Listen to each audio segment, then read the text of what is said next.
உம்முல் குரான் என்று அழைக்கப்படும் சூரா எது? சூரா அல்-ஃபாத்திஹா. குரானில் அதிக முறைகள் திக்ர் செய்யப்பட்ட நபி யார்?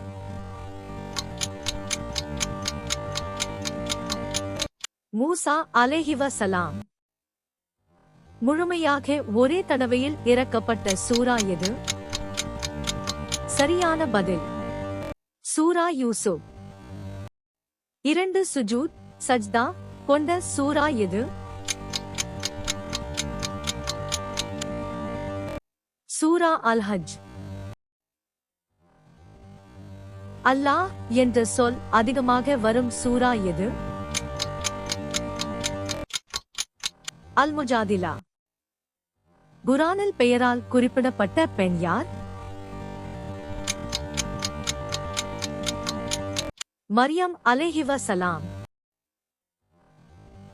இதயம் அமைதியடைவது பற்றி பேசும் சூரா எது? சூரா அர்-ராத். அஸ்ஸாபிரீன் பொறுமையாளர்கள் அதிகம் பேசப்படும் சூரா? சூரா அல்-பக்ரா. குரான் என்ற சொல்லின் உண்மை பொருள்? ஓதுதல் வாசித்தல். குரானின் பாதுகாப்பை அல்லாஹ் தானே உறுதி செய்துள்ள ஆயத் எந்த சூறாவில்? பதிலை அறிய இணைக்கப்பட்ட கிளிப்பை பார்க்கவும்.